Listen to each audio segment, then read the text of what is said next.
For the pleasure of the Lordship, Shri Shri Gauranta, Shri Shri Radha Vallabh, Shri Shri Jagannath, Baladev, Subhadra, Srila Prabhupada, and all the assembled devotees. Daily score report for Wednesday, 6th of April. Books distributed, Mahalakshmi Mataji, 1 Śrīmad Bhāgavatam set for 72 book points.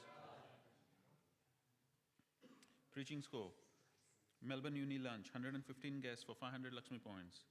Radha Chai Bar, 108 guests for 1,307 Lakshmi points. Gopal's, 210 guests for 2,520 Lakshmi points. And Crossways, 329 guests for 2,783 Lakshmi points. That gives the daily total of 762 guests for 7,110 Lakshmi points, and running weekly total of 1,930 guests for 19,942 Lakshmi points. Lakshmi liberated, Mahalakshmi Mataji, 300. That gives the daily total of 300 and weekly running total of 40,789 Lakshmi points. Sankirtan Yagna ki jai, Srila Prabhupada ki jai. Jaya Prabhupada,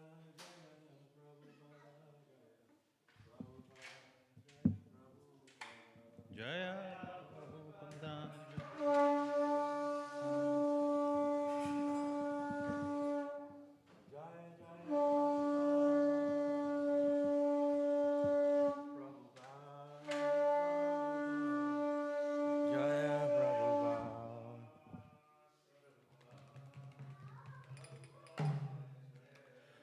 Shri Guru Charana Padma Kevalava Kati Shadma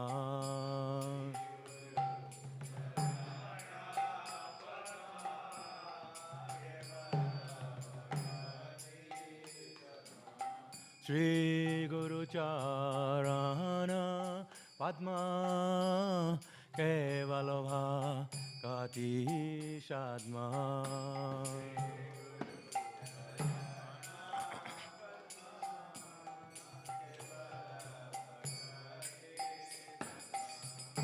Bando Mui Shabodana Mate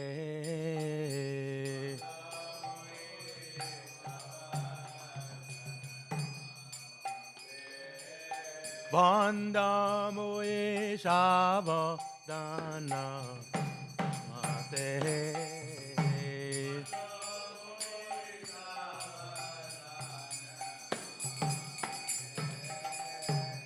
Jahara Prasadevai He Bhavatoriya Jai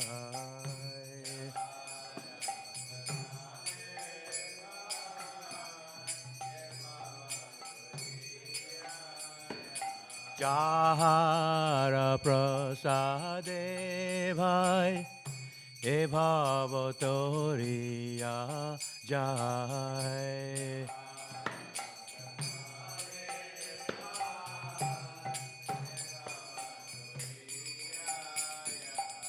Krishna Prapti Hoy Jahar Hoy Te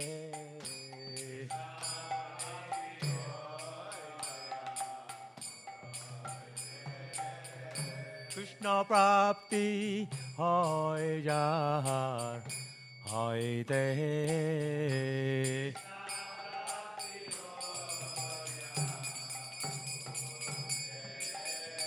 Guru Mukha Padma Vakya Chitete Koriya Akya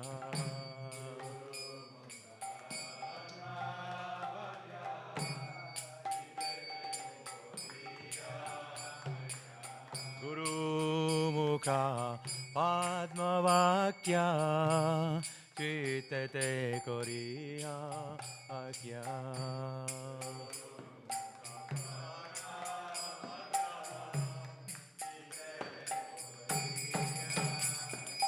Arona Koriya Mane Asa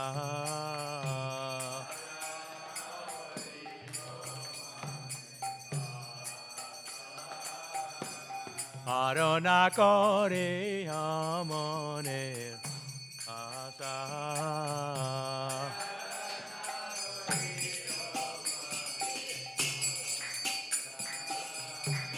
Sri Guru Charani Rati Eshe Uttama Gati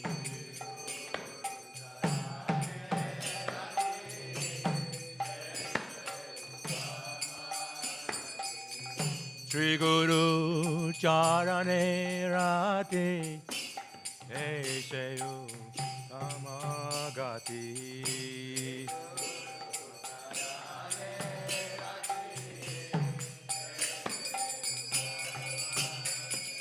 Jai Prasade Pure Sarva Asa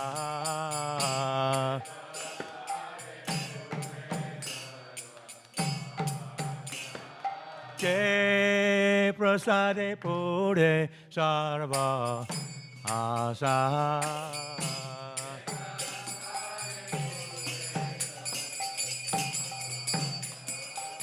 Sakudan Dilo Jai Janme Janme Prabhu se Chakudan Dilo Jai Janme Janme Prabhu se Divogan Rite Prokasito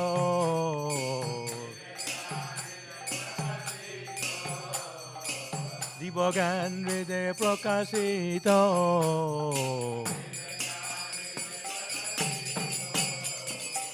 Prema Bhakti Jaha Hoite Abhida Vinasa Jate Prema Bhakti Jaha Hoite Abhida Vinasa Jate Vedegai Jahara Charito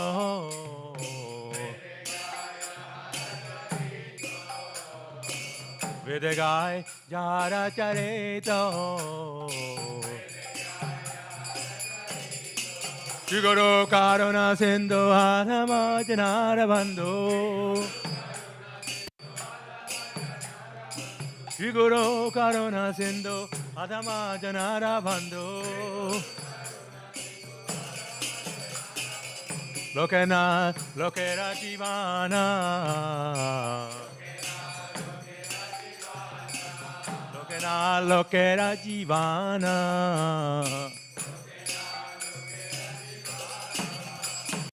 Aha Prabhu Korodaya Deho More Pada Chaya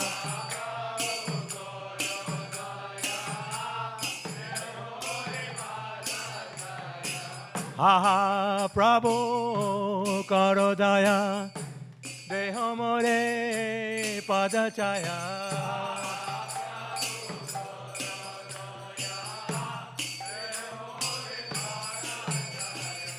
Ebe just goes through Tribhuvana Srila Prabhupada Bhatita Pavana Aha Prabhu Korodaya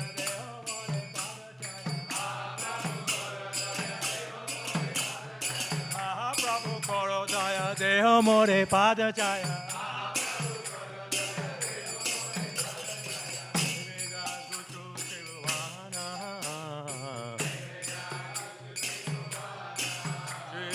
Prabhupada Bhatita Pavana Srila Prabhupada Bhatita Pavana Jaya Jaya Prabhupada Prabhupada Prabhupada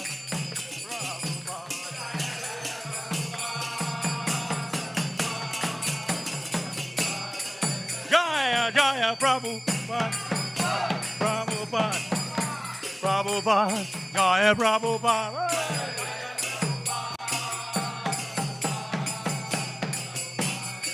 Jaya, Jaya Prabhupada, Prabhupada, Prabhupada, Prabhupada.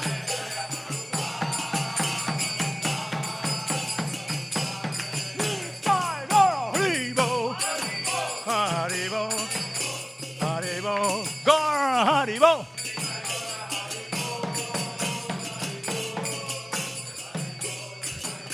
Jai Gora Haribo, Haribo,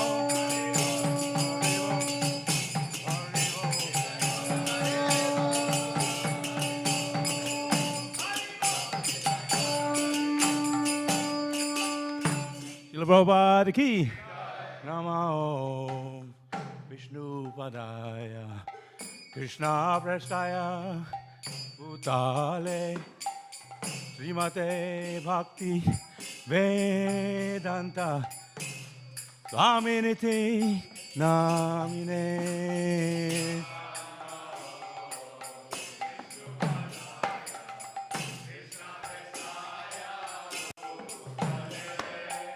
Prabhupada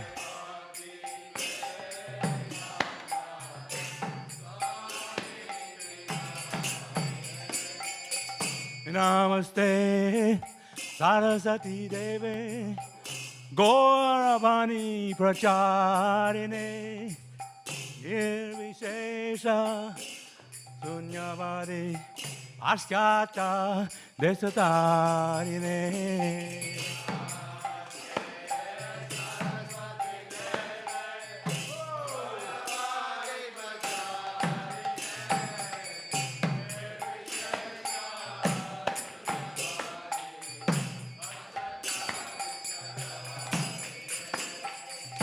Shri Krishna Chaitanya Prabhu Nityananda Shri Advaita Gadadhara Srivasadi Gaur Bhaktivinoda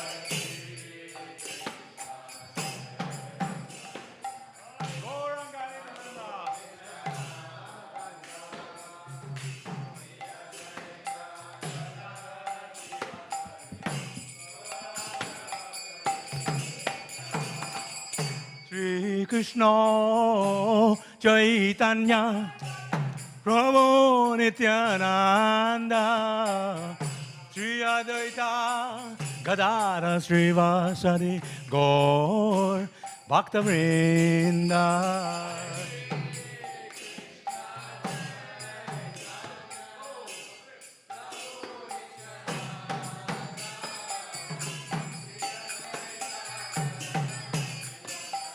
Gaur Hare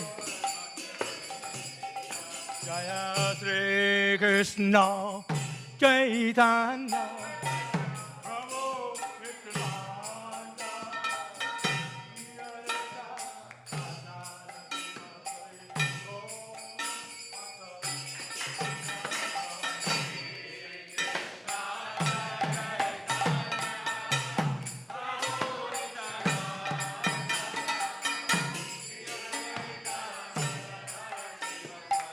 Gaur Hare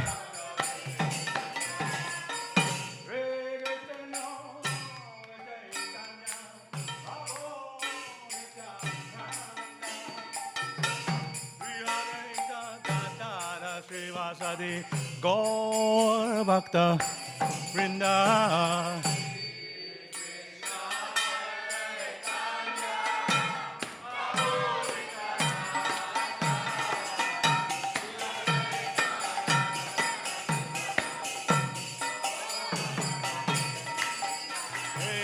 Hare Krishna, Hare Krishna, Krishna Krishna, Hare Hare, Hare Rama, Hare Rama, Rama, Hare Hare.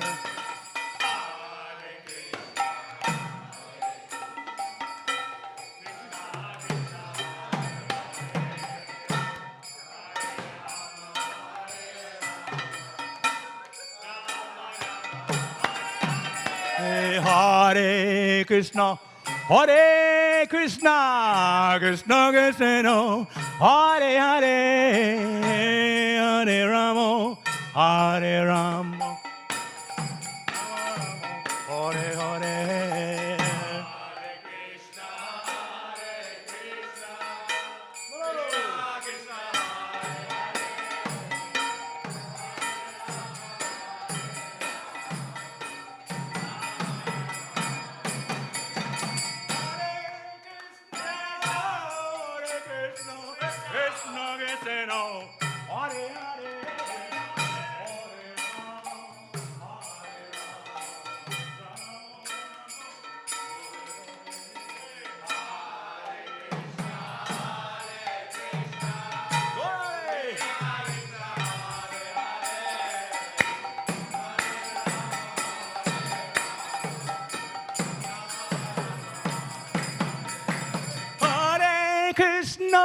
Hare Krishna, Krishna Krishna, Hare Hare.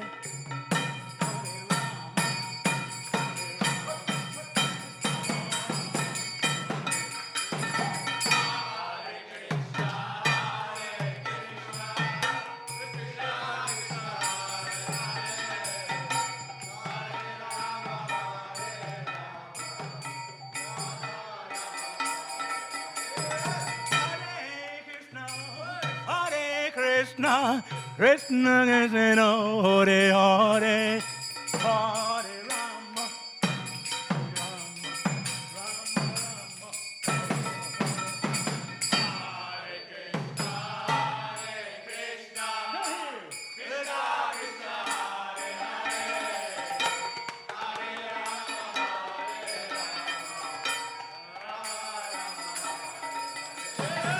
Hare Krishna, Hare Krishna, Krishna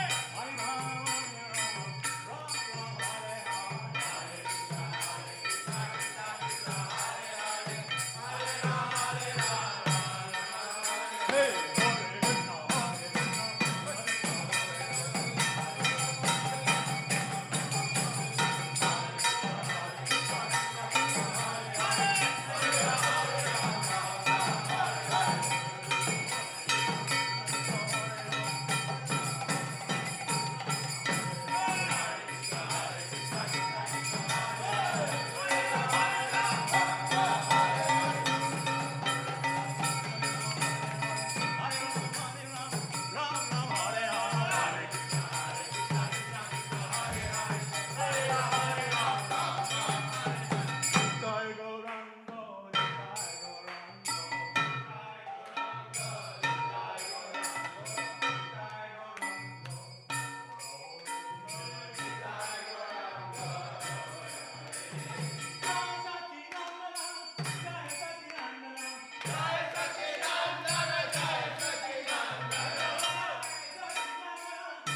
Hare Hare.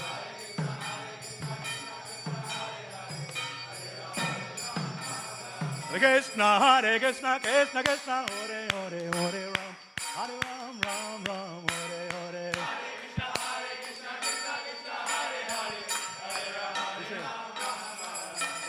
Hare Krishna, Krishna Krishna, Hare Hare, Hare Ram, Ram Ram, Hare Hare.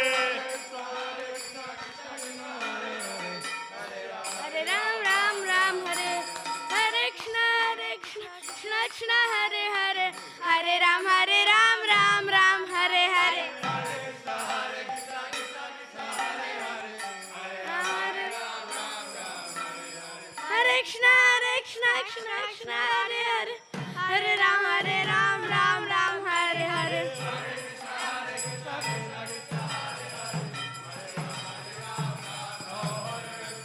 Hare Krishna, Krishna Krishna, Hare Hare, Hare Ram.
Hare Krishna, Hare Krishna, Krishna Krishna, Hare Hare, Hare Rama, Rama Rama, Hare Hare. Hare Krishna, Krishna Krishna, Hare Hare, Hare Ram, Ram Ram, Hare Hare. Krishna, Krishna Krishna, Hare Hare, Hare Ram, Ram Ram, Hare Krishna, Hare Ram, Hare Ram, Ram Ram, Hare Hare. Hare Krishna, Krishna Krishna, Hare Hare, Hare Ram, Hare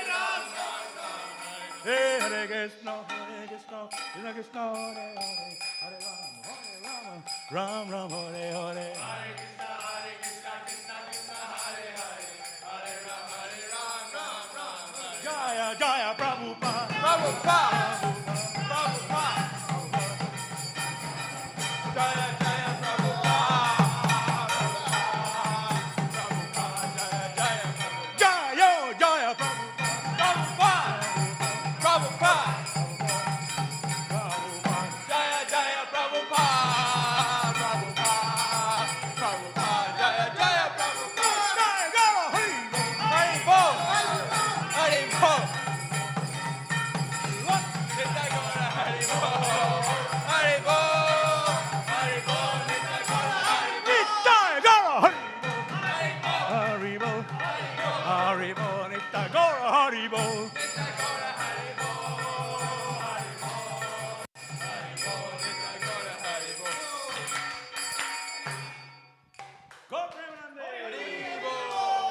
Srila Prabhupada Guru Puja Ki. Srila Javishbar Paramahamsa Parivrajaka His Divine Grace. Srila A.C. Bhaktivedanta Swami Srila Prabhupada Ki. Srila Prabhupada, founder of ISKCON Ki. Srila Prabhupada, founder of ISKCON Melbourne Mahaprabhu Mandir Ki. Srila Prabhupada, founder of the ISKCON BBT Ki. Srila Javishbar Paramahamsa Parivrajaka His Divine Grace. Bhaktivedanta Goswami Srila Prabhupada Ki Jai. Ananda Gauri Vaishnavanda Ki Jai. I can't hear you. Namacharya Srila Haridas Thakur Ki Jai. Prem se kaho, Shri Krishna Chaitanya Prabhu Nityananda, Shri Advaita Gadadhar Srivasari Gaura Bhaktivinoda ki jai. Shri Shri Radha Krishna, Gau Gopinath, Shyama Kunda, Radha Kunda, Giri Govardhan ki jai. Vrindavan Mathura Ram ki jai. Mayapur Navadhi Dham ki jai. Bhakti Devi, Tulsi Devi ki jai. Ganga Mai Jamuna Mai ki jai. Harinam Sankirtan ki jai. Sankirtan Yagya ki jai. Hare Krishna Mahamantra ki jai. Transcendental book distribution ki jai. Śrīmad Bhāgavatam set distribution ki jai. Mahaprasharam distribution ki jai. Food for Life program ki jai. Gopal's all the restaurant ki jai. Prasharam distribution ki jai. Melbourne Mahaprabhu Mandir ki jai. Sri Sri Radha Vallabha ji ki jai. Jagannath Balageshwar Mai ki jai. Sri Sri Gaur Nitai ki jai. Srila Prabhupada ki jai. Srila Prabhupada Guru Puja ki jai. Gaur Premanande. All glory to the assembled devotees. All glory to the assembled devotees. All glory to the assembled devotees. Glory to Sri Guru Sri Gauranga. All glory to Srila Prabhupada.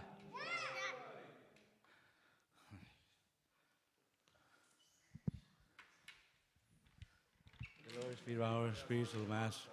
By the only way can pure devotional service. I bow down to His lotus feet with great honor and reverence. By His grace and cross the ocean of merciful sufferings and obtain the mercy of Krishna. My only wish to have my consciousness purified by the words emanating from His lotus mouth. Attachment to His lotus feet is the perfection, fulfill all desires. He opened my darkened eyes, it fulfills my heart, a transcendental knowledge. He is my Lord, birth after birth.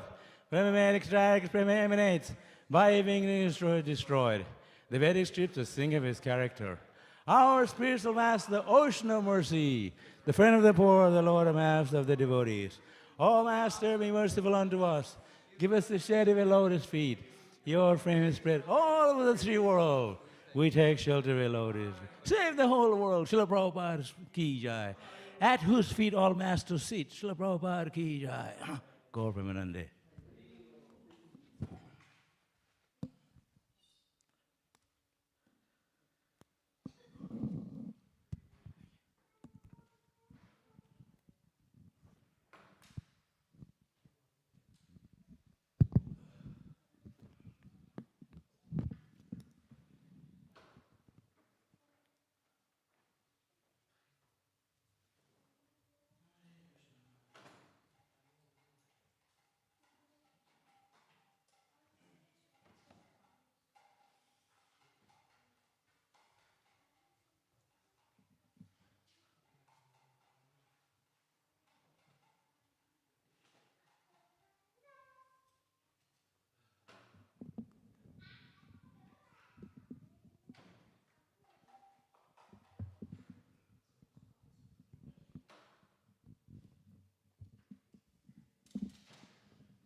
Radha Madhava Kunja Vihari Jaya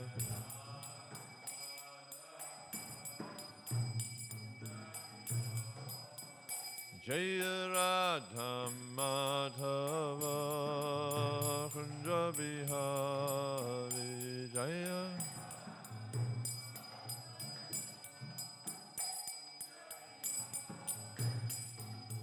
Gopi Jana Ballabha Giribharatari Gopi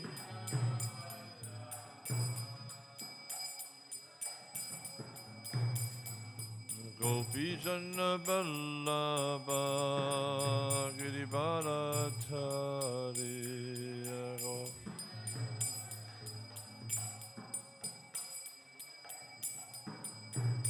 Jaya Radha Madhava Kunja Vihari Jaya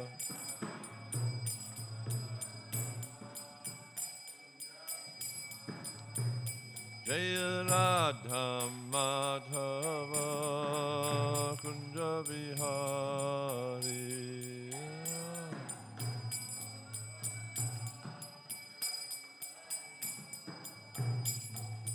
Gopi Jana Ballabha Giribharatari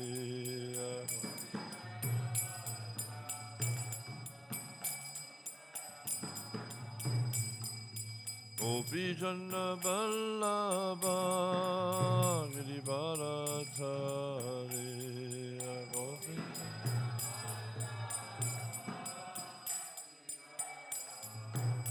Yashoda Nandana Braja Jana Ranjana Yashoda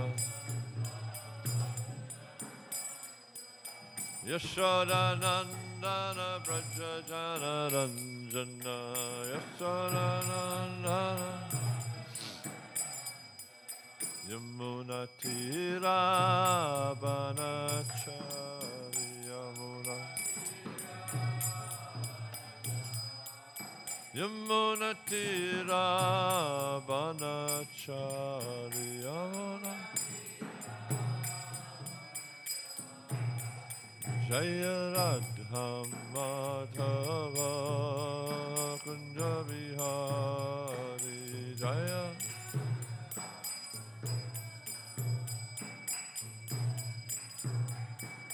Jaya Radha Madhava Kunja Vihari Jaya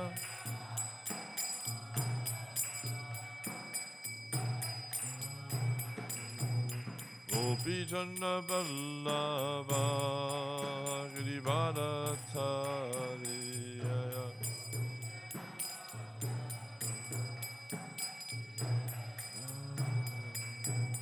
Gopi Jana Ballabha Giribharatari Gopi Jana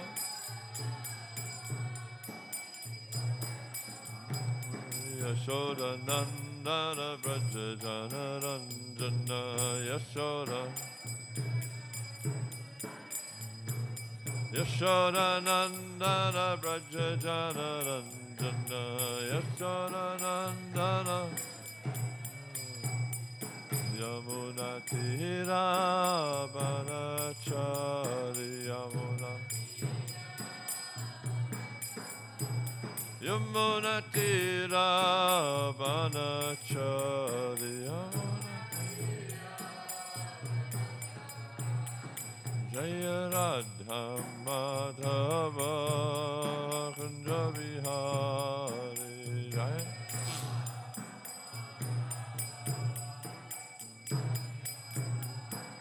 Jaya Radha Madhava Kunja Vihare Jaya.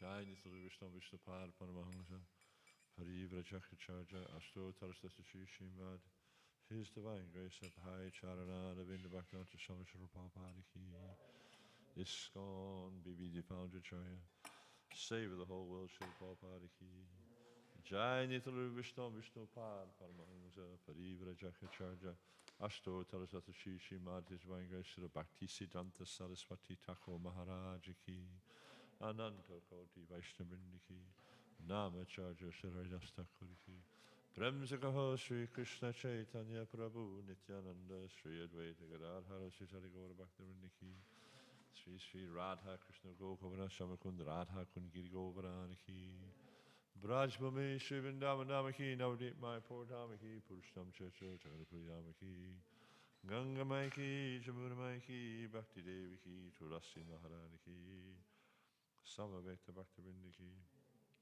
Jai Nitai Go Premanandi. All glories and glories, all glories and glories, all glories and glories, all glories, all glories, Lord, defeated Sri Guru and Sri Garanga. All glories to Prabhupada Ki Jai, Om Vishnu Padaya, Krishna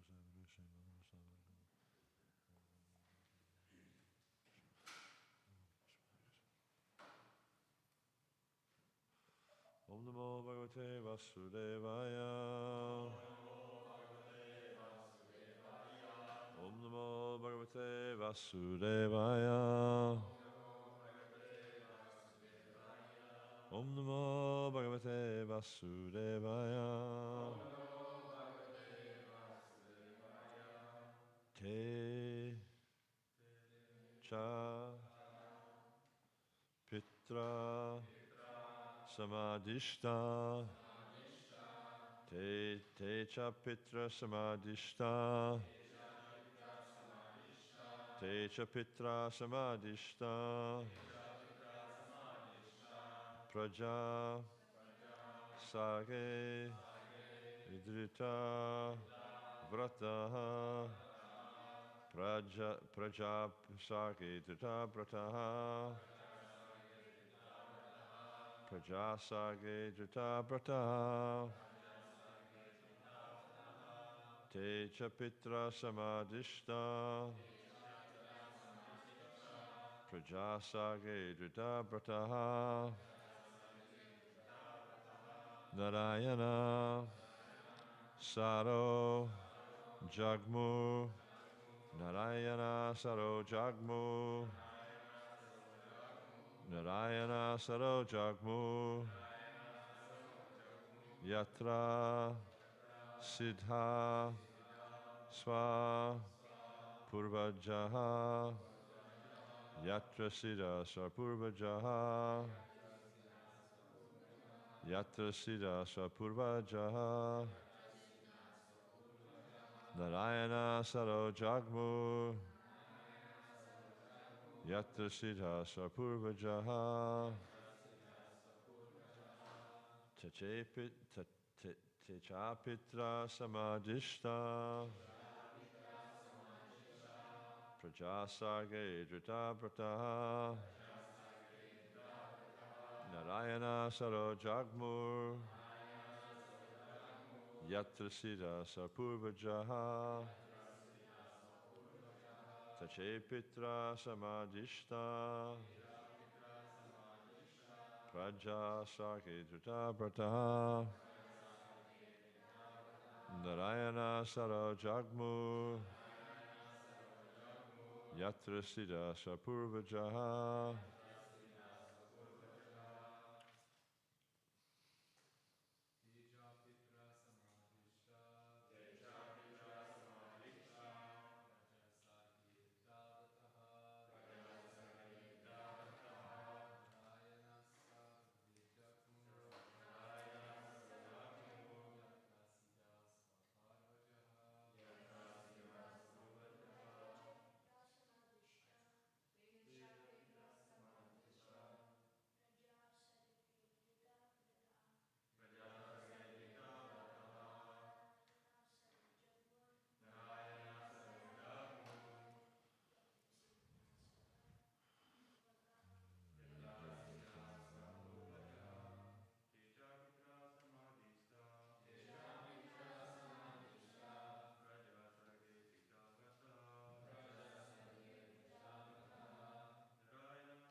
Vaishnavis.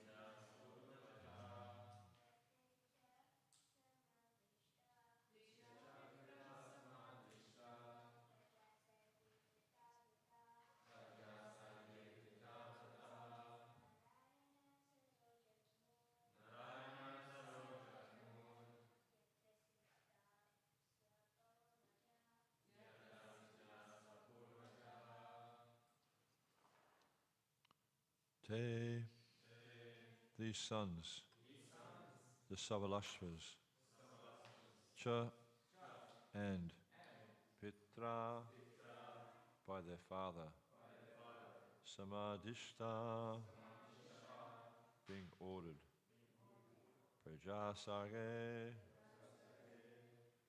in increasing progeny or population. Dritabrataha, accepted vows. Narayana Shara, the holy lake named Narayana Saras. Jagmu, went to. Yatra, where. Siddha, perfected. Swapurvaja, their older brothers who had previously gone there. It's interesting that the way this word is presented, Swapurvaja. So Purva generally means first or the beginning or something like that. So in this sense it can mean, it's got a double meaning in this sense, because first off it's referring to, well, Swa means there, so Purva, Ja means born or progeny. And so Purva can mean the first sons or the ones who've done it before. So it's kind of very interesting the way Sanskrit, how this has got a double meaning, so that's brought out also in the translation. In accordance with their father's order to beget children, the second group of sons also went to Narayana Saras, the same place where their brothers had previously attained perfection, by following the instructions of Narada. Undertaking great vows of austerity, the Savalashvas remained at that holy place, responsively, in accordance with their father's order. Responsively, please. In accordance with their father's order. To beget children. The second group of sons also went to Narayana Saras, the same place where their brothers had previously attained perfection, by following the instructions of Narada. Undertaking great vows of austerity, the Savalashvas remained at that holy place. It's amazing the power of please, isn't it? Purport. Prajapati Daksha sent his second group of sons to the same place where his previous sons had attained perfection. He did not hesitate to send his second group of sons to the same place, although they too might become victims of Narada's instructions. So why didn't he hesitate to do it? Because like the first group of sons went there and they got corrupted and they got contaminated by Narada Muni, and they went the path of renunciation. Why didn't he hesitate?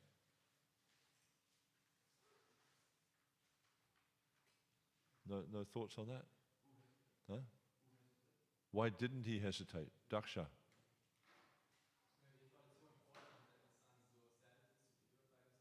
It's important, but there's a deeper meaning, especially in Vedic culture. You see that Vedic culture is very much bound by duty. People do things because of their duty, even though they don't want to. So he was obviously feeling some reluctance there. We see in the past, in the previous verses, how he was quite upset about it. But because it was his duty to do whatever he could to see that his sons, were culturally enriched, as we see Prabhupada describes later on the purport, he did not hesitate to do that because it was his duty. And so we see, it's just like Prabhupada describes that, someone who's on the spiritual path, or even not even on the spiritual path, even in the middle of winter, they won't refrain from having a cold morning bath because it's their duty to do that. Or in the summer, the woman, the lady in the house won't refrain from cooking because it's her duty. Or it's just like looking after children. Sometimes, anyone who's got children can know that sometimes it's quite difficult or it's quite troublesome to care for children. But because it's our duty, we do it. Or in relationships, sometimes, husband-wife relationship can be quite troublesome. But we don't give it up because it's our duty to pursue, to persist, and to work cooperatively for spiritual advancement. So we see that Vedic culture, duty is a very, very important thing. And it's actually, we see, especially with one who's cultivating Brahminical consciousness, you'll see that duty is a very important part of Brahminical consciousness. Because why? Because it's actually a symptom of the mode of goodness. The one acts out of duty, not whether they want to or not, or whether they like it or not. But you see, like in this material world, especially people who are interested in sense gratification, what is their prime motive whenever they do anything? What's the prime motive? Because it feels good, it tastes good, it smells good. It's all based on the senses. And we see that. There's a nice verse in the second chapter of the Gita. Krishna explains to Arjuna, he says, Matra spasat kuntaya sitoshna sukadugada agamaya piyana nistangstatiksvasparata.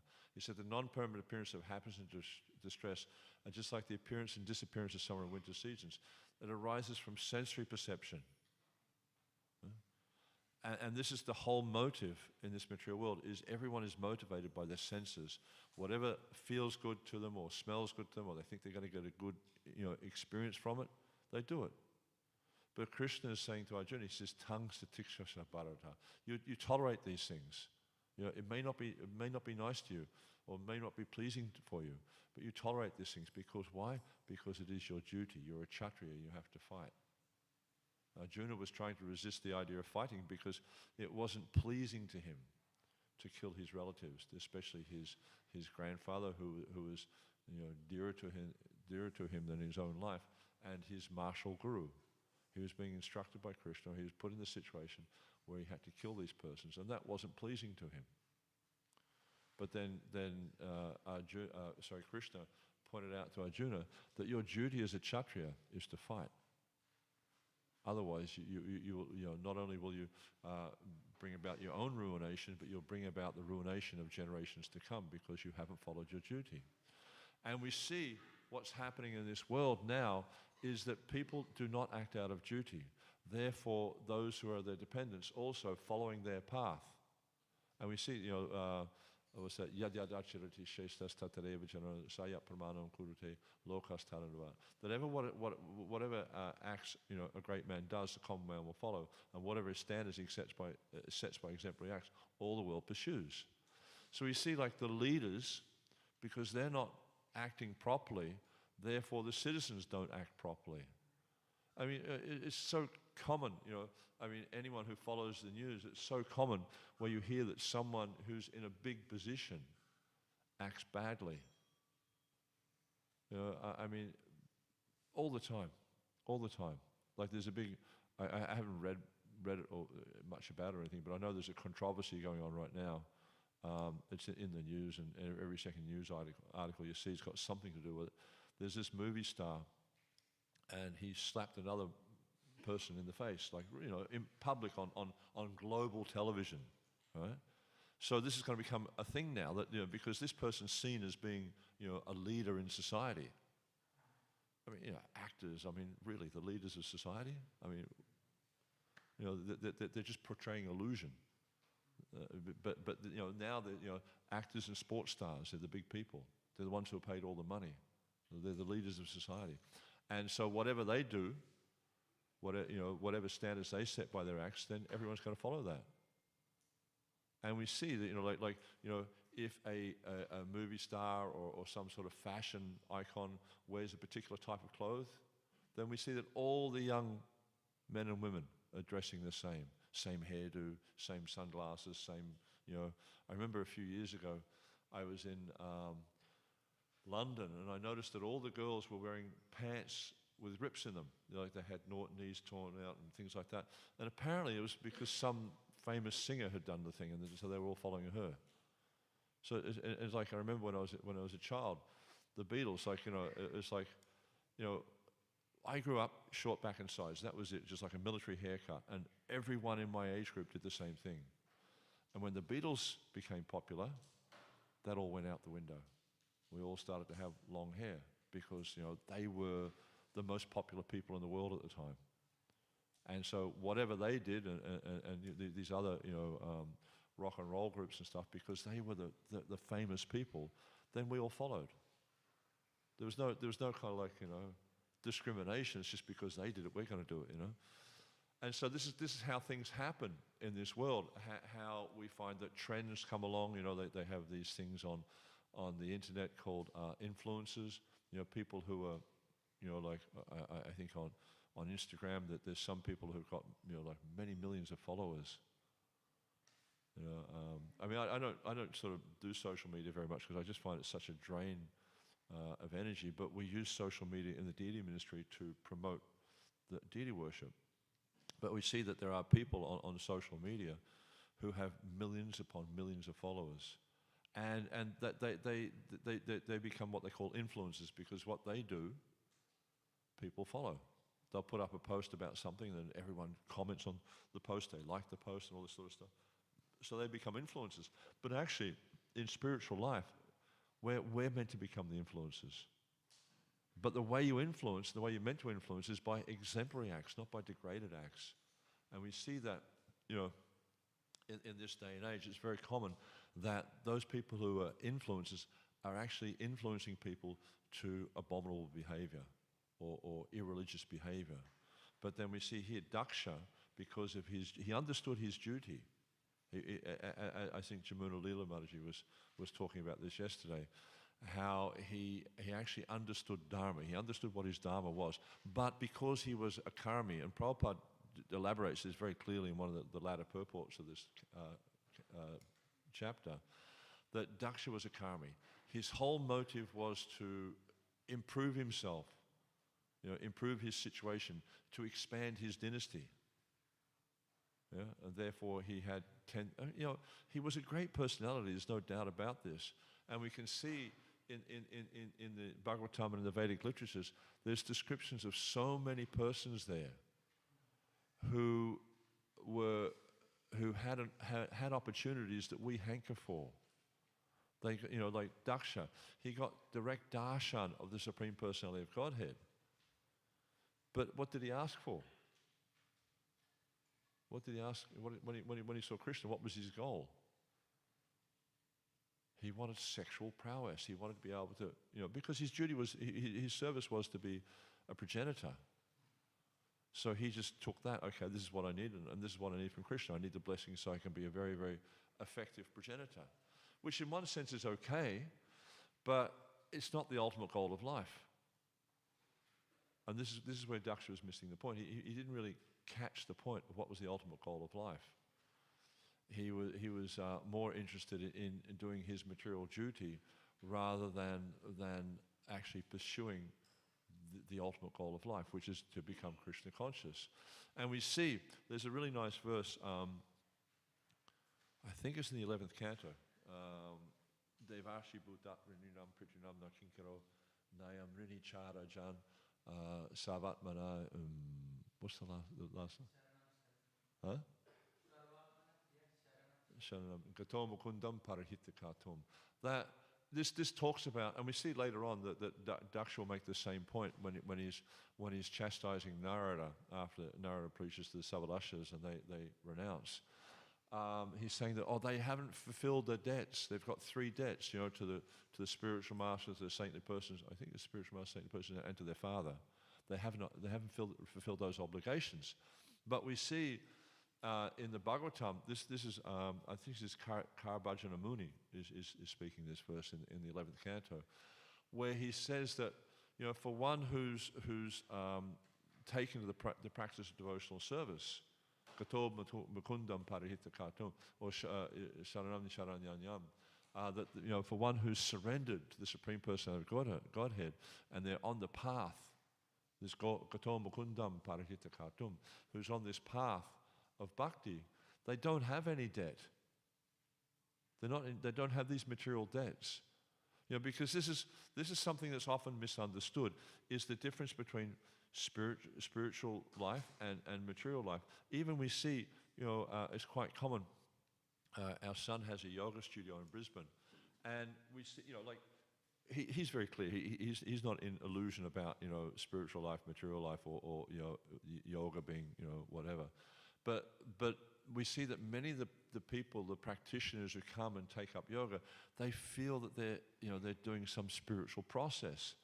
But it's just gymnastics. It's just, you know, how to make the body healthy. It's got nothing to do with spiritual practice at all. But if they actually understand the point of yoga, what the word yoga actually means, there's yukta, means to connect. And who do you connect with? Do you connect with your inner self? Do you connect with your body? No, you connect with Krishna. So if they understand what the purpose of yoga is, and this is what he tries to do in his yoga practice. He has kirtan nights when he does his teacher training. One of the big things he has in his teacher training is Bhagavad Gita.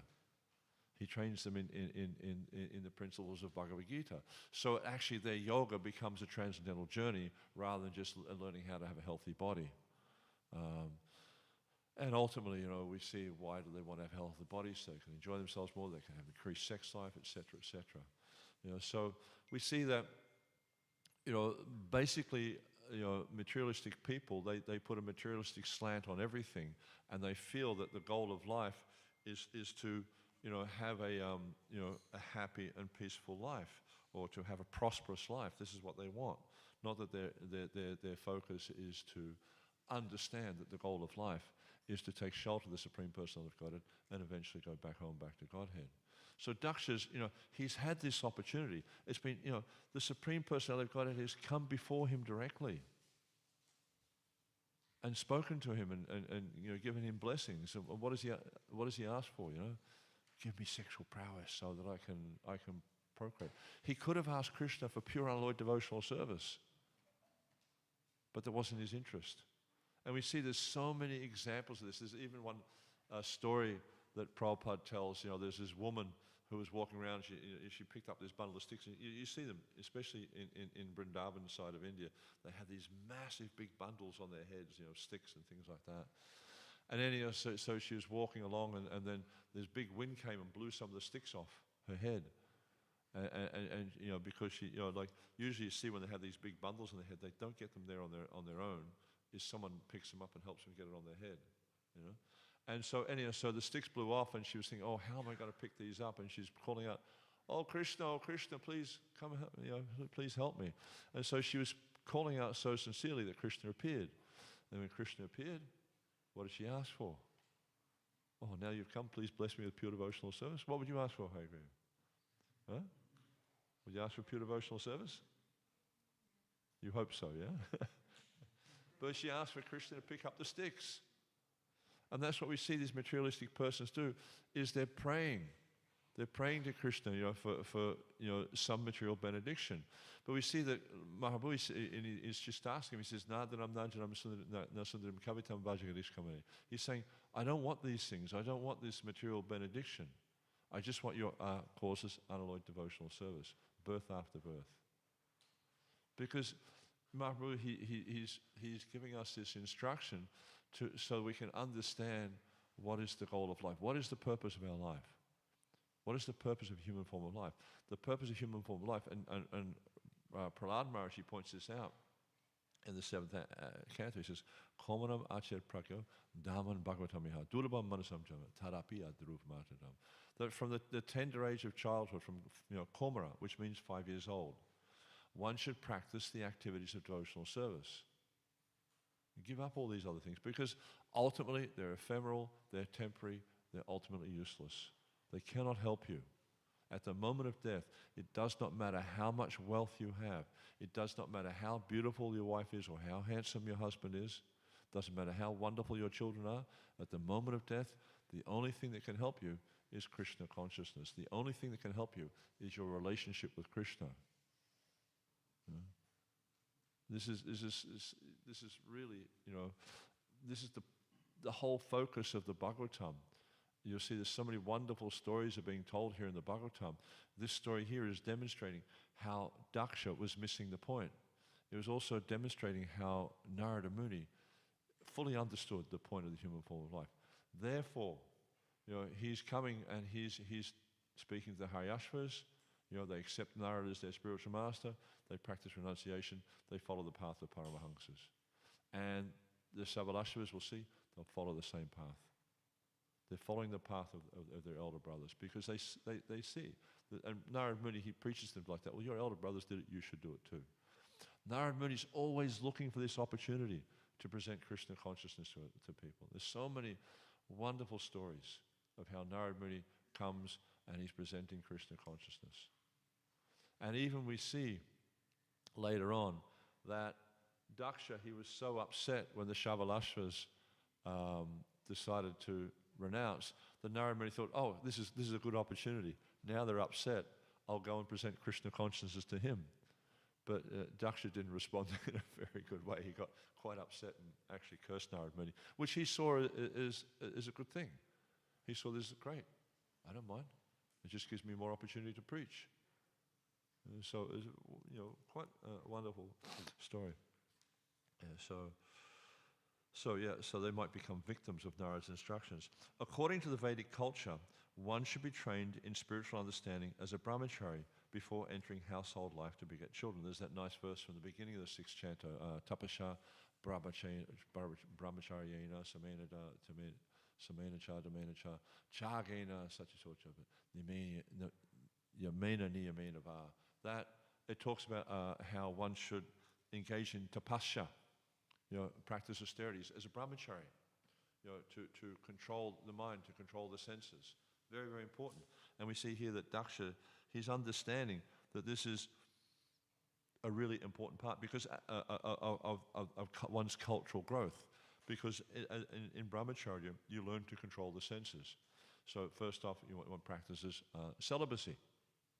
And then also another, which is really good for one's spiritual growth. And Prabhupada, he makes the point repeatedly that without celibacy, one cannot advance in spiritual life. Because this is a big obstacle, a big stumbling block in spiritual life. And this is why we see in this modern society how people struggle with spiritual life, because one of the things they have to do is to give up sex life, or give up at least illicit sex. And it's like there's a story where Bhaktisiddhanta Saraswati Thakur's disciples, they went and they were preaching to one of these, I think it might have been Lord Farquhar or someone like that. Or the Marquis of Zetland, I think it was. And he was asking them, can you make me a Brahmana? Because he wanted to be a Brahmin. And they said, of course, not a problem. And you just have to follow some simple rules and you can do it. And he said, and they asked, the Marquis of Zetland asked what were the rules, and they said, no meat eating, no illicit sex, no intoxication, no gambling. You know what his response was? Horrible. It's impossible to do this. Yeah. And that's what it's like in this world. You ask people to follow these regular principles, and they'll say, this is impossible. No one can do this. And why would you want to do this? Because how are you going to enjoy life without these things? That's their understanding, is how can you enjoy life without these things? Because the whole materialistic life is based on these principles, these pillars of irreligiosity. Without these things, they can't find peace, they can't find happiness, at least in their minds.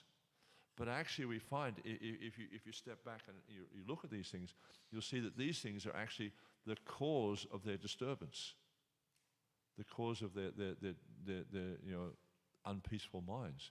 Is because they're constantly engaged in trying to satisfy the mind and senses through these means and actually achieving no peace.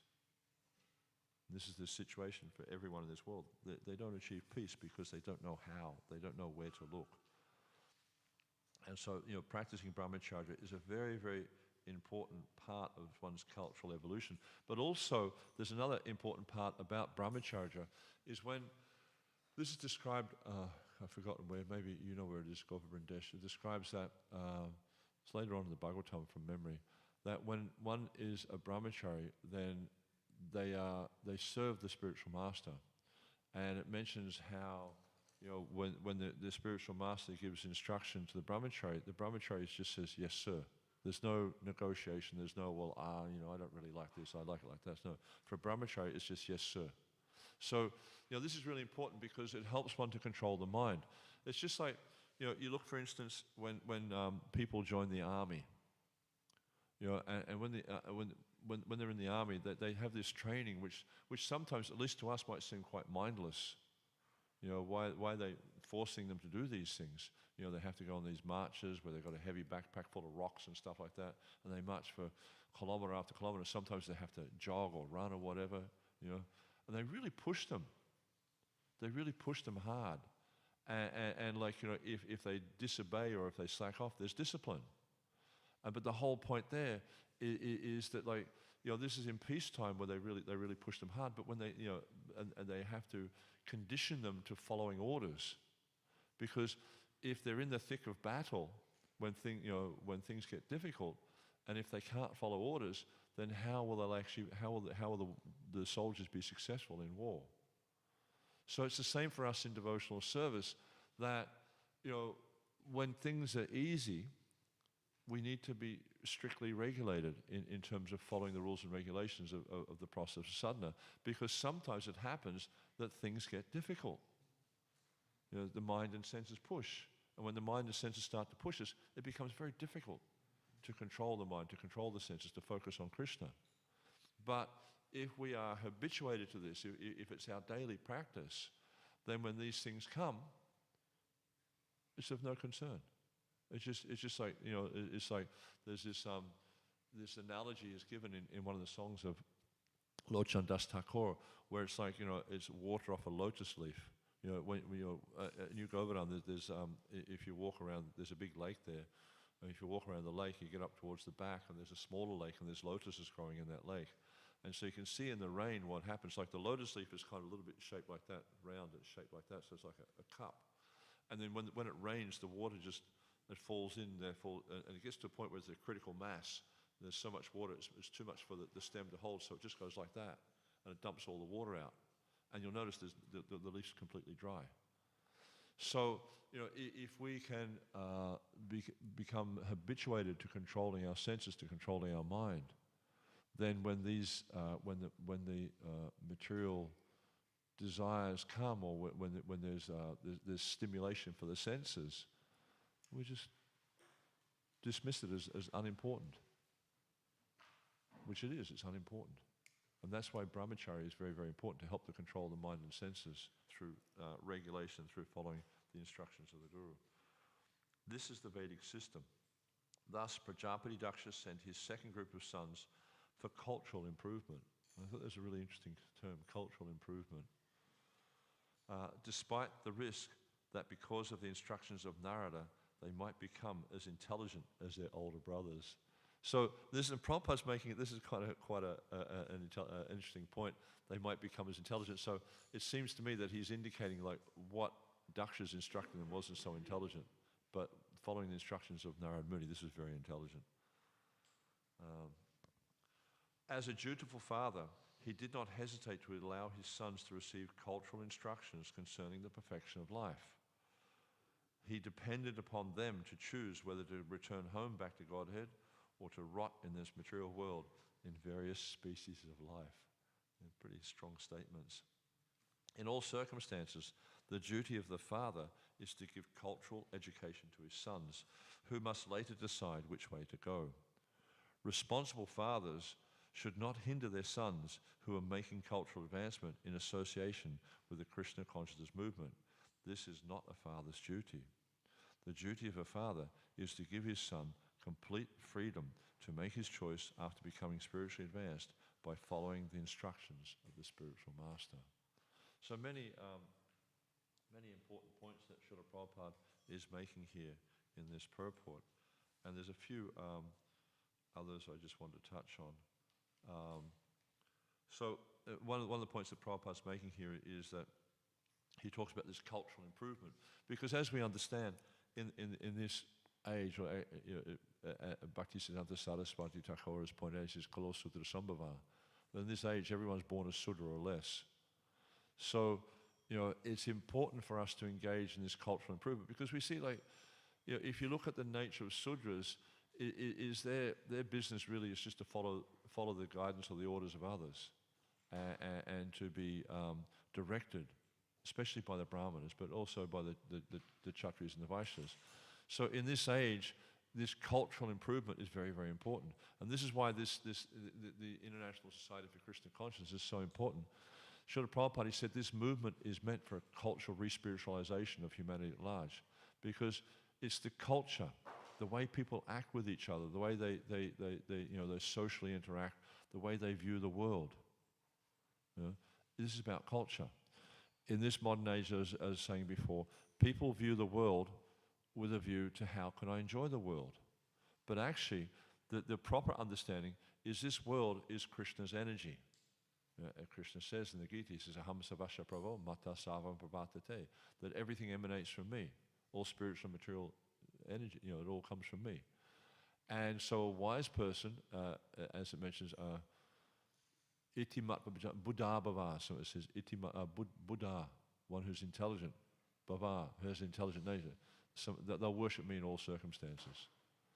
So, the business, the real business of the human form of life is to develop one's understanding of the reality of my situation, who I am, which is the beginning question of the Bhagavad Gita, and what is my duty. And this is what the Bhagavad Gita is Krishna's teaching Arjuna, is you are an eternal servant of Krishna, and your duty is to serve Krishna. So this is for all of us, it's the same thing. So this idea of cultural education or cultural re-spiritualization, we need to understand what is the purpose of life. But Daksha wasn't giving that to his sons. He was telling them the purpose of life was to procreate.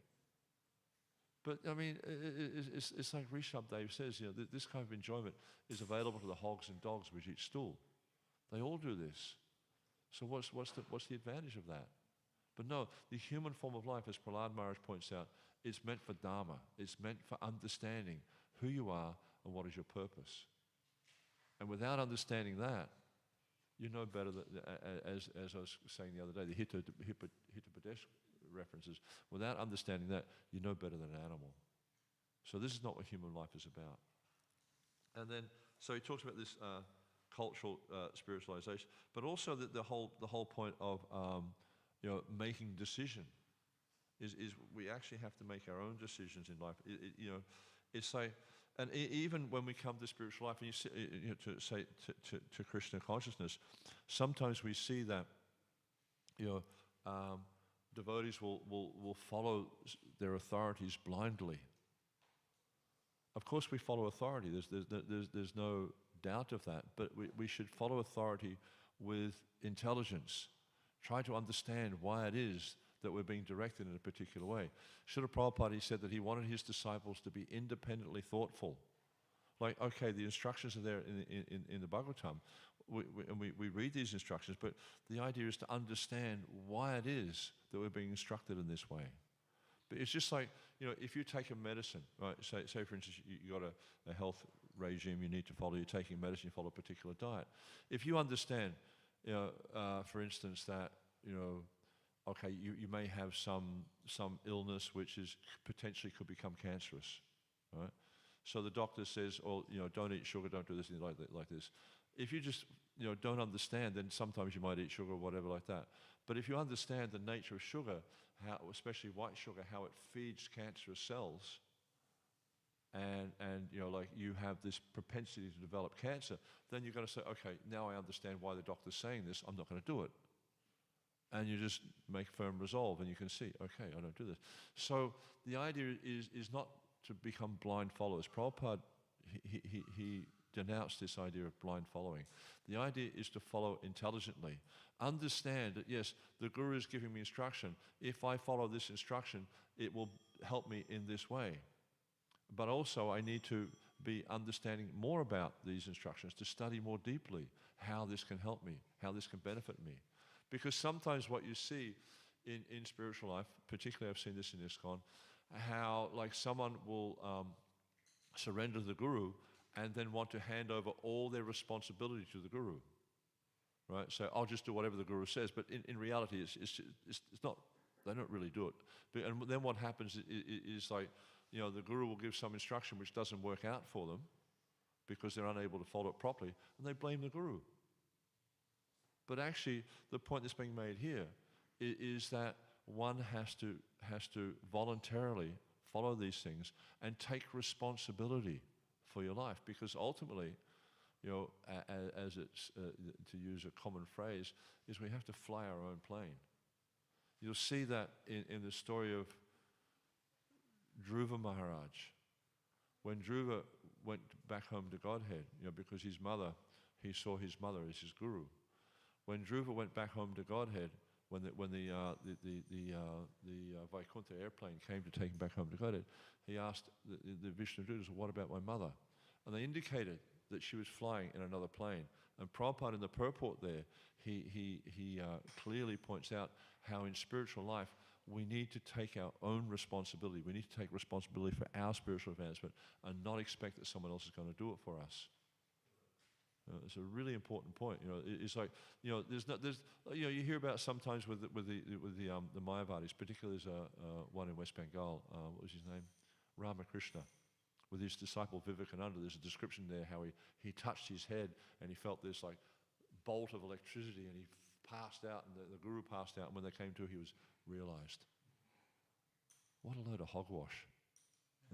It doesn't work like that, It just doesn't work like that. Someone touches your head and you become spiritually, realized. It just doesn't work like that. No, you have to endeavor on the path of bhakti. You have to purify yourself. Of course, Krishna can do it if he wants to, but it's unusual. It's quite rare. There is the description how when Dhruva was meditating, he touched Dhruva with his lotus flower, and with the conch.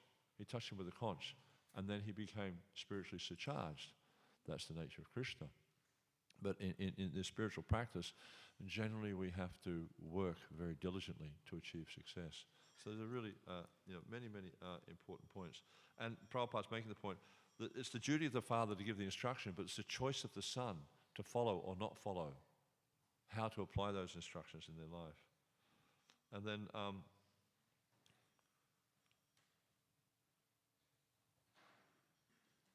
and also the point that Prabhupada's making there at the end of the purport is about becoming spiritually advanced by following the instructions of the spiritual master. The instructions of the spiritual master are very powerful. And we see, in these prayers, Guru Vandana, Guru Vastika, how to make the words that Guru Mukha Padma Vakya, the words, Chittete means the heart. To make the words Chittete Koriya Aikya, to how we need to make the instructions of the spiritual master one with our heart.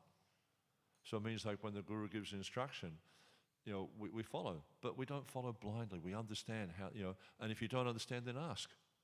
Oh, Guru Maharaj, you've instructed me to do this. Why? Can I understand, how this is going to help me? Of course, we have this pariprasthena sevya to have this submissive nature. We ask, how this will help me or whatever. But it's really important that we follow with intelligence, follow with understanding. And if you do anything with proper understanding, there's a really interesting verse in the 10th canto. I can't remember exactly where it is. Neither do I remember the exact verse. But Krishna explains to, actually I think it's in the Govardhan Leela, where Krishna is explaining to Nanda Maharaj. He says that people who follow things without understanding the purpose, they will not get the benefit. But people who follow the Vedic instructions, understanding the purpose, they'll get the benefit.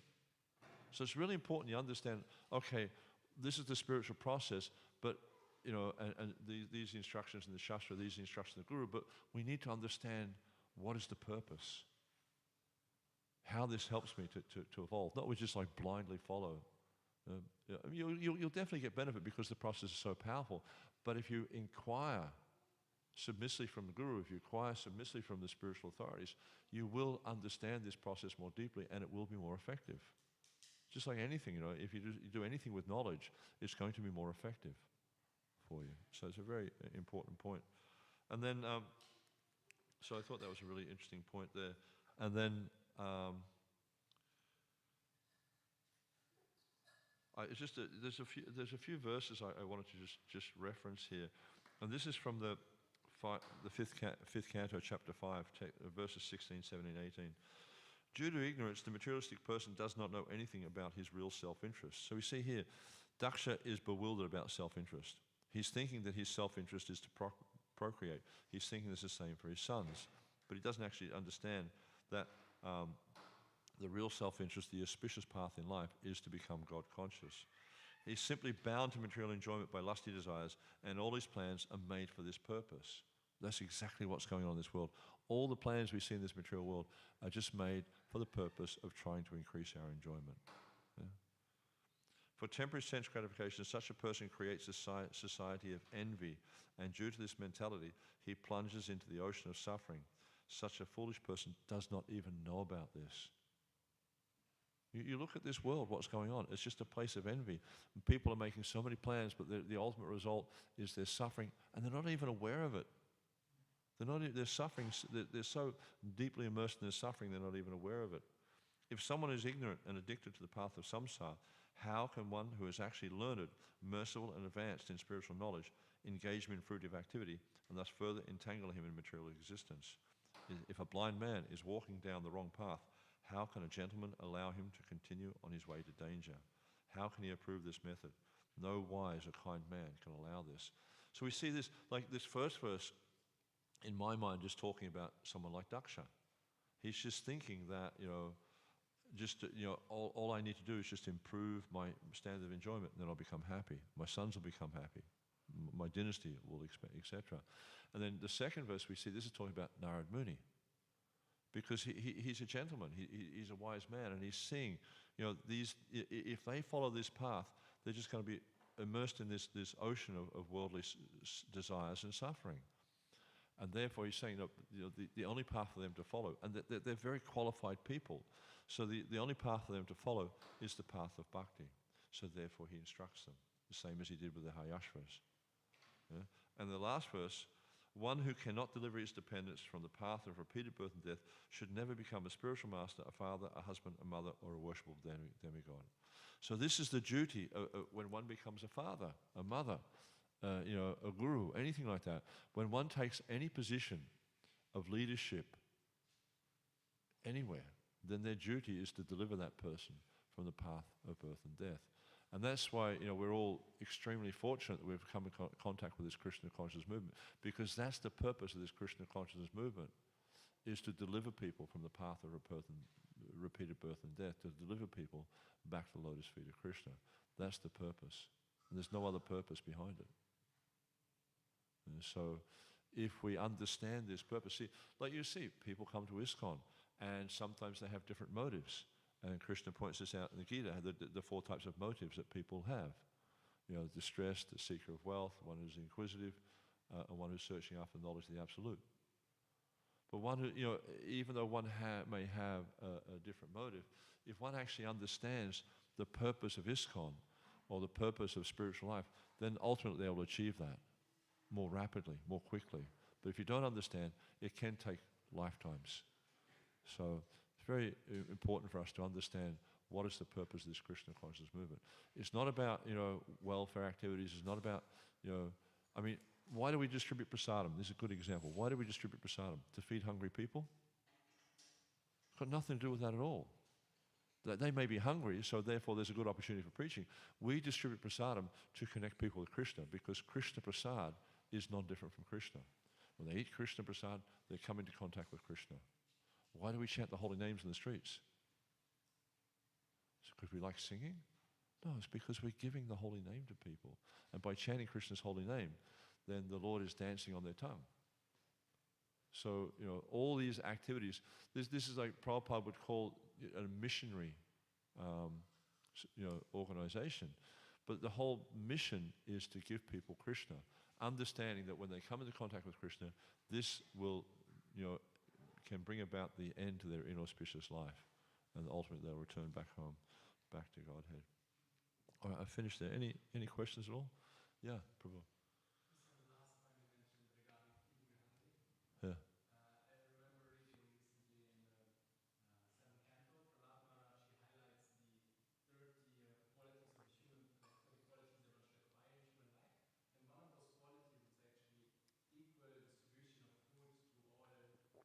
Yeah, this is Narad Muni talking to Yudhisthira. Yeah. The last 4 chapters are talking about Varnashram, and it's Narad Muni talking to Yudhisthira Maharaj.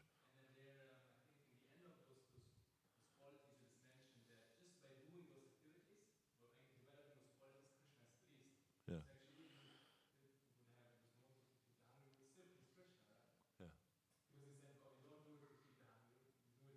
Yeah, but even like you look at those, like Narad Muni says that these are human qualities, these are basic human qualities. Without these, you're not a human being. It's not even talking about spiritual life there, it's just talking about human qualities. But then the devotee, you take these same things and connect them to Krishna. Yeah? And then give people, not just give them food, but give them Krishna in the form of food. Or give them Krishna in the form of a book, or give them Krishna in the form of the holy name. Or give them Krishna in the form of your association. And that's why it's really important that we also need to become transcendentalists. We also need to manifest this saintly behavior. Because when people come into contact with devotees who are manifesting saintly behavior, they themselves will also become saintly. So, there's, for the members of the Krishna consciousness movement, there's a big responsibility, a grave responsibility to give Krishna consciousness, but also just the way, just like, if you see someone, who's preaching in a particular way, they talk about no meeting. I remember when I first came into contact with devotees, one of the people who introduced me to Krishna consciousness, he was talking to me about Krishna consciousness, but he himself wasn't following. So it was a bit hypocritical, and in one sense, I didn't sort of take to it as enthusiastically or as seriously as I might have, because I was seeing discrepancies in his practice, which sort of reminded me so much of my upbringing. Because when I was, a child, my father was really keen that we would become Christians and stuff like that, and he would push us into church and Sunday school and all this kind of stuff. But then I saw a lot of discrepancies in his practice and the practice of others. So there's a big responsibility on us, is to develop this ideal behavior and become Shrestha. Shrestha means the best of human beings. So, it's important for us to develop this kind of, mentality of becoming the best of human beings. Yes. When are you going to come and give class? Got all these nice questions. What's your question today?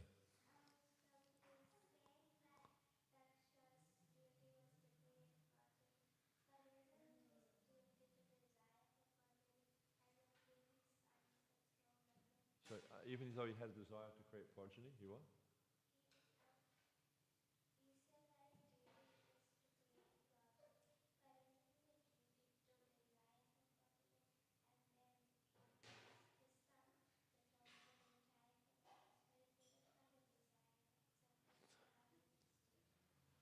Yeah, initially they had the desire because their father instructed them. Yeah, so they just want, because, see, one of the things that's being pointed out here in this verse, at least I feel is being pointed out here in this verse, is how important duty is. When the father instructs the sons, out of duty, as good sons, they follow the father. The father, out of duty, wants to see that the sons achieve perfection in life. He had a different idea of perfection. Like, his idea of perfection was to have a big family. But, Narad Muni came and instructed them, actually, this is not the perfection of life. And that's why we see, if you go back into the verses earlier on, how he says to them, at the end of his instructions to the Haryashvas, he said, actually, you're not following the instructions of your father. But he's indicating that Shastra is your father, not Prajapati Daksha. Is that answering your question? Yeah. Yes, Prabhu. Thank you for your nice lecture. I had a question about the project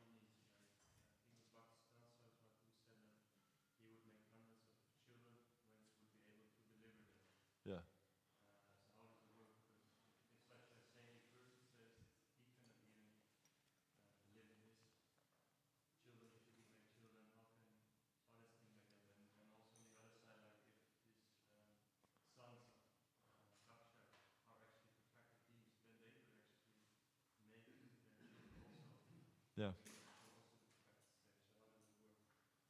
Well, I guess we can look at it in different ways. I mean, as with the instructions of saintly persons and the Supreme Lord, there's many layers to it. It's not just like a simple, straightforward instruction. We can understand many things from it.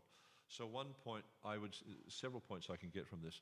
One thing is that Bhaktisiddhanta Saraswati Thakur is pointing out how grave a responsibility it is and actually how difficult it is in this age, is to bring people to the point of Krishna consciousness.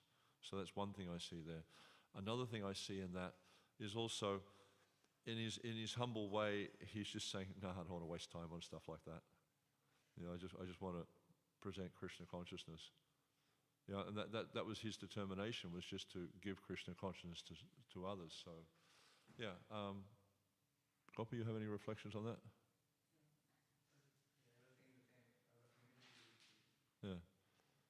Yeah, it's just like, he's probably not wanting to discourage his Grihastha disciples, and not saying to them like, waste their time, because then they would want to take up renunciation, but it'd be artificial renunciation because they're not ready for it. So this is one of the duties of the Guru, is yes, the Guru preaches renunciation, the Guru preaches, elevated Krishna consciousness, but also the Guru needs to ensure that they're preaching, what do they call it? There's a particular word, a particular phrase, that's common phrase these days, but like mission appropriate or like, appropriate to the audience, audience appropriate instructions. So like, if someone's caught up in Grihastha life and they're just not ready to renounce it, you have to kind of, again, it really depends on how saintly or how elevated the preacher is, but you don't want to push people to artificial renunciation, because what will happen is they'll renounce, but because they haven't actually given up the desire, because they haven't given up the attachment, they'll go back to it at some point. So he's preaching to his Grihastha disciples, and if he says to them, Grihastha life is a waste of time, it's just a well, a dark, ignorant well, then they'll say, Guru Maharaj wants us to renounce. So they'll renounce, but it'll be artificial renunciation, which will actually be detrimental for them in the long term, because then they'll go, they'll take the path of renunciation and they'll give up that ashram, as a sannyasi, which is a big mistake. It's a very, very, wrong thing to do. So better one stays, and it's the same with the story of, I think it was Korma Brahmana, when Chaitanya Mahaprabhu was traveling around India, and he was down in Kormakshetra, and he met that Brahmana there. And the Brahmana was like looking at the lifestyle of Chaitanya Mahaprabhu and thinking, I want to live like this, I want to travel around and be a sannyasi.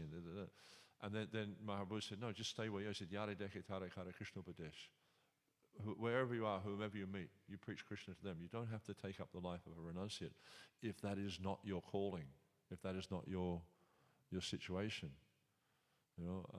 We have to practice Krishna consciousness according to our capacity, and then advance from there. Not that we all become sannyasis, because frankly speaking, probably most of us wouldn't be able to survive as sannyasis, wouldn't be able to live as sannyasis, because we're attached to so many different things. So, yes, Prabhu. I hope you understood me today. I was trying to speak a little bit slower, but sometimes I get excited.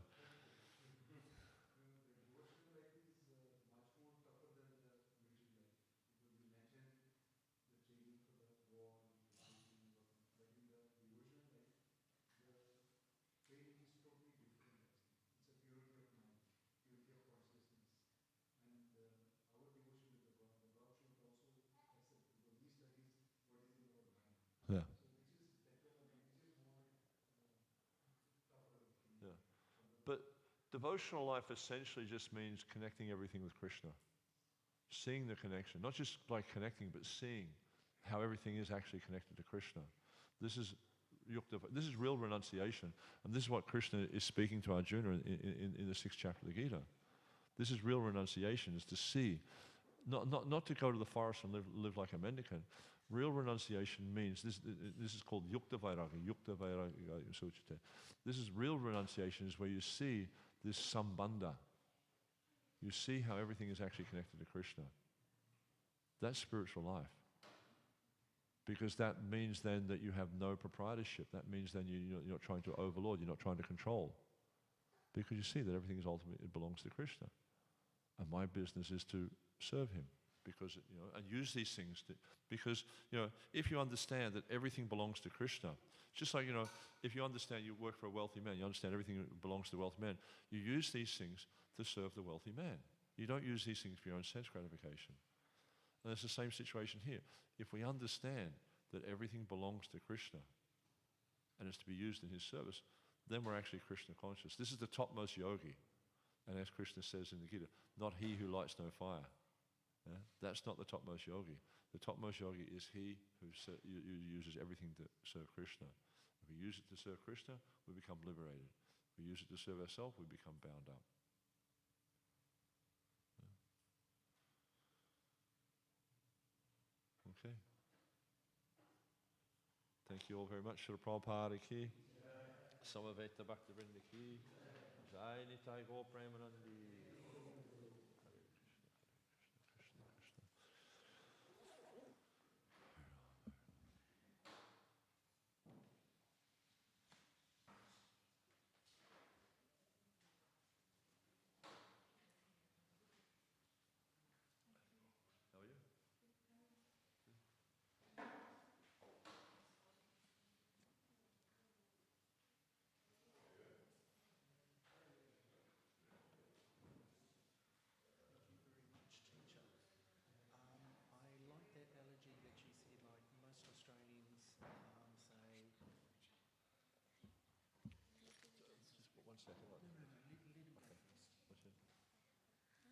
Thank you.